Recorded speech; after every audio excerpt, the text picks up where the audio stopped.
Hello good evening guys. Basically आज हम Nifty की एनालिसिस की बात कर लेते हैं। कल बेसिकली निफ्टी किस तरीके से परफॉर्म करेगा, उससे पहले बात कर लेते हैं कि निफ्टी ने सॉरी आज किस तरीके से परफॉर्मेंस हुई। पहली बात तो हमारे जितने भी लेवल्स थे डाउन साइड और अप साइड के काफी हुई, तो एक्सपायरी इस ईयर की आखिरी एक्सपायरी थी जो काफी अच्छी एक्सपायरी रही। आज अपनी ट्रेड्स भी कुछ मैंने ली और ज्यादा मैं अपडेट नहीं रह पाया ग्रुप पर, क्योंकि ना मैंने आज ज्यादा कॉल्स प्रोवाइड करी। उसका मेन रीजन ये था कि थोड़ी हेल्थ में भी इशू था, एंड सेकेंडली कुछ अपने ट्रेड्स ही मैंने फाइनली से प्लान कर रखे थे, एंड सेकेंडली बहुत इंपॉर्टेंट एक्सपायरी थी जो एक्सपायरी इस ईयर की एंड थी। और सबसे इम्पोर्टेंट, आज जिन्होंने हमारे वीडियोस पे वर्क किया, आज मैं काफी मोटिवेटेड हूँ। क्यों? क्योंकि जो लोग मैं सोचता कि हम पे डिपेंडेंट हैं, वो इंडिपेंडेंट होकर उन सब ने हमारे वीडियोस को देखकर काम करा। हमारे एक्सपीरियंस को जो हम क्या शेयर करते थे वीडियोस के फॉर्म में, ऑडियोज के फॉर्म में, डिमांड सप्लाई के कोर्सेज के थ्रू, उन सबको बेसिकली आप सबने आज प्रूव किया। आई एम रियली हैप्पी कि आपने आज सबने अच्छा प्रॉफिट अर्न किया। ठीक है, आज शाम को रिपोर्ट्स आएंगी, कुछ रिपोर्ट्स आ चुकी हैं मेरे पास। देन हम देखते हैं कि किस किस का क्या क्या हिसाब किताब रहा। तो उससे पहले सबसे इम्पोर्टेंट चीज कि आप लोगों ने कहाँ गलतियां करी। अभी बहुत सारे लोगों की एसएमएस और कॉल्स आ रहे थे, सर सर वो 50 रुपए का था, सर वो 300 रुपये चला गया, तो 10 रुपए का था, सर वो 250 रुपये हो गया। तो सबसे इम्पोर्टेंट चीज, हम ये नहीं कह सकते कि मार्केट कहाँ तक जाए। हमें सिर्फ इतना पता है कि हमारे डिमांड और सप्लाई कहाँ था। ठीक है, मैंने आपको एक रेंज सुबह दी थी, वो बैंक निफ्टी में दी थी, 500 600 की, 42 600 500 की। तो वो ब्रेक होती है तो मार्केट ऊपर जाएगी। ठीक है, निफ्टी के अंदर भी एक रेंज बाउंड मार्केट मैंने बताई थी कि जो अगर ये इस हाई को ये ब्रेक करेगी, 18,070 को 60 को ब्रेक करेगी, तो एक अच्छा मूव देखने को मिल जाएगा अराउंड 18,050 तक, यानी करीब 100 पॉइंट का मूव देखने को मिल जाएगा। ठीक है, हुआ भी वही, कोई इशू नहीं है। सबसे इंपॉर्टेंट चीज कि आप लोग अपने स्टॉप लॉस को ट्रेल करना, देन आज एक्सपायरी में जल्दी प्रॉफिट बुक करना, एक क्वांटिटी को एंड तक राइड करना। और सबसे इंपॉर्टेंट चीज कि प्रॉफिट को तो आप रेगुलरली बेसिस पे बुक भी करते रहते हो, और उसके साथ साथ इंपॉर्टेंट क्या है, इंपॉर्टेंट ये है कि आप उस प्रॉफिट को घर लेके जा रहे हो या नहीं। देखो, एक छोटी सी रेड आपके पूरे प्रॉफिट को खत्म कर देगी। अब अगर आप सही जगह पर बाई करोगे तो आपको एक मुश्किल से 5 मिनट के अंदर इतना प्रॉफिट मिल जाएगा जितना आपको पूरे दिन में भी नहीं मिलता। तो एक सेटअप जो मैंने डिमांड सप्लाई का सेटअप बता रखा है, उसके थ्रू आप काम करेंगे तो ऑटोमेटिकली आपको फायदा मिलेगा। देखो, सबसे इंपॉर्टेंट चीज, हमारा कल क्या डिस्कशन हुआ था कि मार्केट इसके नीचे हम बाई करेंगे, 18,100 के नीचे बाई करेंगे या पुट खोल खरीदेंगे। ठीक है, पुट पुट बाई करेंगे। ठीक है, मार्केट ने गैप डाउन दिया। फर्स्ट टारगेट तो ऑटोमेटिकली हमारा यहीं अचीव हो गया था गैप डाउन पे ही, तो हम वहां पे तो एंट्री लेंगे नहीं। सेकंड कैंडल में हमने एंट्री किस तरीके से यहाँ प्लान करी, पर हमने स्टॉप लॉस को ट्रेल किया किस तरीके से, तो हमारा फुल टारगेट हमें यहाँ तक नहीं मिला। कोई इशू नहीं, 18,000 तक हमारा स्टॉप लॉस ट्रेल करके हमने यहाँ पर अर्न किया। देखो, उसने उस टाइम तक क्या क्या क्रिएट करा। यहाँ पर एक सप्लाई क्रिएट करी, यहाँ पर एक सप्लाई क्रिएट करी छोटी सी, और यहाँ पर एक सप्लाई करी। अब हमें मार्केट में तो ये तो पता चल गया कि नीचे एक डिमांड है, यहाँ पे कुछ सप्लाईज हमारे पास है। मार्केट यहाँ से ऊपर गई, इस सप्लाई ने इसको नीचे दी, और पूरे दिन ही रेंज बाउंड होकर घूमती रही मार्केट। इस सप्लाई के ऊपर ले गया तो इस सप्लाई से नीचे आ गई, और रेंज करीबन 1 1:30 बजे तक तो मार्केट में कोई मूव ही नहीं था। ठीक है, और रियलिटी मूव तो 2 बजे के बाद, 2:30 बजे के बाद बना है। ठीक है, कोई इशू नहीं है। उसके बाद दोबारा इस सप्लाई ने इसको रिजेक्ट किया, और आधे पौन घंटे, 1:30 बजे तक इसने यहीं तक। ठीक है, फिर उसके बाद सबसे इंपॉर्टेंट चीज, ये गार्बेज, जो गार्बेज बना हुआ है, इस गार्बेज को हम अगर 15 मिनट से देखेंगे तो आपको आइडिया होगा कि यहाँ पर एक छोटी सी, बड़े टाइम फ्रेम पे एक छोटी सी डिमांड क्रिएट होती है, यहाँ एक सप्लाई क्रिएट होती है। एग्रेसिव ट्रेडर ने इसके ऊपर इस सप्लाई को ब्रीच करने का यहाँ पर हमने कहीं ना कहीं बाय किया, और यहाँ तक के टारगेट को हमने बुक किया।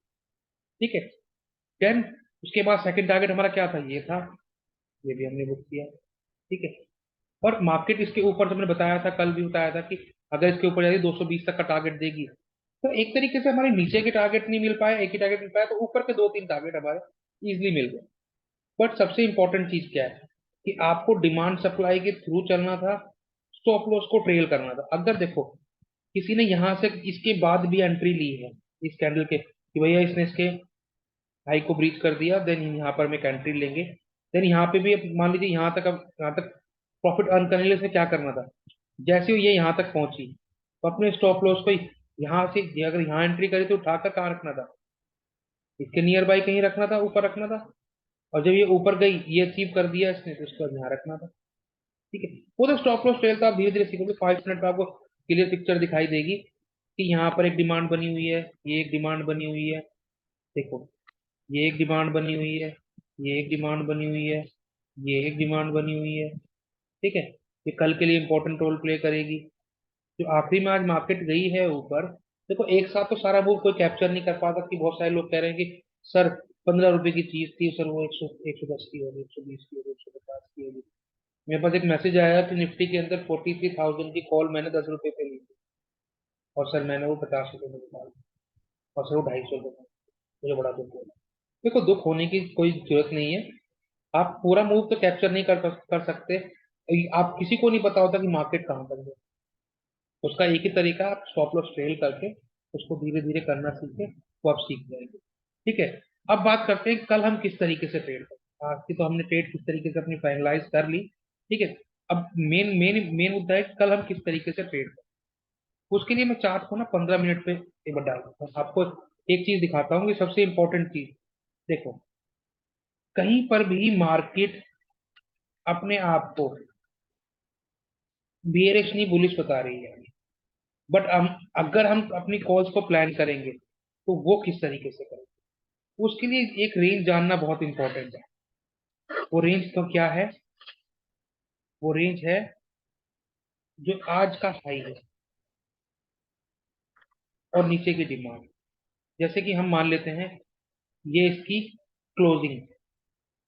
ठीक है, आज की क्लोजिंग क्या थी, ये थी हमारी आज की क्लोजिंग। अगर मार्केट इसके ऊपर जाता है, ठीक है, और नीचे की रेंज क्या है, नीचे की रेंज में लेके चलूंगा कि बेसिकली नीचे की तो ये एक डिमांड है, इसके नियर बाई एक रेंज ले लेते हैं। ठीक है, तो एक रेंज हमारे सामने निकल कर आ गई 18,210 और 18,142। ठीक है, अब हम किस तरीके से प्लान करेंगे अपनी कॉल, किस तरीके से प्लान करेंगे, अब मैं ये बता देता हूँ। देखो, कॉल प्लान करने के लिए सबसे इंपॉर्टेंट चीज, अगर मार्केट कल रेंज बाउंड होकर, कि जिन्होंने यहाँ से बाय करी हुई है उन सबके प्रॉफिट को थोड़ी देर, देखो डायरेक्ट तो मैं कॉल बाय नहीं करूँ। अगर आधा पौन घंटे यहाँ पर ही नाचे तो यहाँ के लोग अपने यहाँ कुछ प्रॉफिट बुक कर ले, कुछ नए लोग एंट्री बना ले, उसके बाद एक ब्रेकआउट मिले तो मैं यहाँ पर बाय करूंगा 18,210 के आसपास। वो ब्रेक होने के बाद अगर मार्केट एक खुलती है 18,220 ही मान लीजिए, इसको ब्रेक होने के बाद मैं यहाँ पर एक कॉल प्लान करूँ। ठीक है, अगर टारगेट की बात करूँ, टारगेट क्या होंगे मेरे, मैं वही बात बताया था। देखो, टारगेट के लिए अगली सप्लाई इंपॉर्टेंट है। अगली सप्लाई क्या है हमारे पास, अगर ये चीज ब्रेक होती है तो अगली सप्लाई क्या आ गई हमारे पास, अगली सप्लाई बेसिकली तो थोड़े टाइम फ्रेम, 5 मिनट के टाइम फ्रेम पे ये आ गई 260 करीबन। और हम करीबन करीबन ये तो लेंगे ही लेंगे 290। अगर ये ब्रीच होती है, हम कॉल लेते हैं, तो हमारा फर्स्ट टारगेट होगा 290, 18,290। सेकंड टारगेट होगा हमारा 350, और थर्ड टारगेट होगा हमारा 400। ये तीन टारगेट है अपसाइड के। ठीक है, और अगर बेसिकली गैप डाउन या गैप अप होती है, अगर गैप अप होती है तो भी हम प्राइस एक्शन को देख के काम करेंगे। अगर गैप डाउन होती है, इन केस कहीं पर भी यहाँ पर या यहाँ पर, तो मैं डेफिनेटली ये देखिए, ये एक डिमांड है।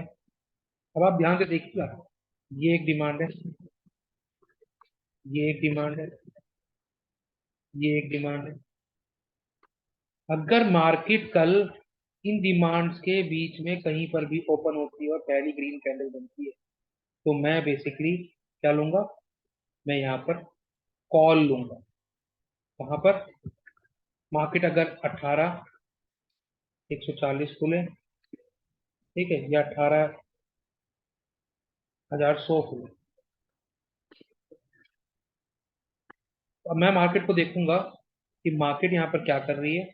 और मार्केट में अगर पहले ग्रीन बन जाएगी, अगर मार्केट मान लीजिए नीचे खुलती है और मार्केट थोड़ी देर यहाँ पे सस्टेन करती है, तो जैसी कोई ग्रीन बनती है मैं डेफिनेटली बाय करूँगा, और मेरा 200 220 तक का टारगेट होगा। अगर यहाँ भी खुलती है ना, तो भी पहले ग्रीन पे आपको कॉल बाय करना, ठीक है। यहाँ भी खुलती है तो भी कॉल बाय करनी है। ये तीनों तो मैंने कॉल के लिए बता दी। अगर आप पुट की बात करें तो वो पुट हम इसी के नीचे बाय करेंगे, जब ये तीनों सप्लाई, तीनों डिमांड, एक डिमांड, दो डिमांड और तीन डिमांड, ये तीनों डिमांड ब्रीच होती है ना, उसके बाद ही मैं कभी सप्लाई की तरफ देखूंगा। और वो ये मान लीजिए वो है 18,000, कि अगर ये 18,000 के नीचे जाती है तो मैं यहाँ पर पुट प्लान। टारगेट क्या होंगे? टारगेट सेम हमारे 17,910, ठीक है, और 17,800, हमारे दो टारगेट होंगे, ठीक है। नीचे का टारगेट बता दिए, ऊपर का टारगेट बता दिए। और अगर कुछ ज्यादा बड़ा प्राइस एक्शन होता है तो बेसिकली हम प्राइस एक्शन को देखकर काम करेंगे, डिमांड सप्लाई क्या बन रही है क्या नहीं बन रही, उनको देखकर काम, ठीक है। अगर आपको हमारी वीडियोस अच्छी लग रही हैं तो प्लीज उन्हें लाइक करिए, शेयर करिए, सब्सक्राइब करिए।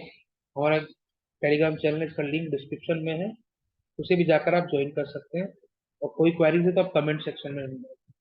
Thank you sir.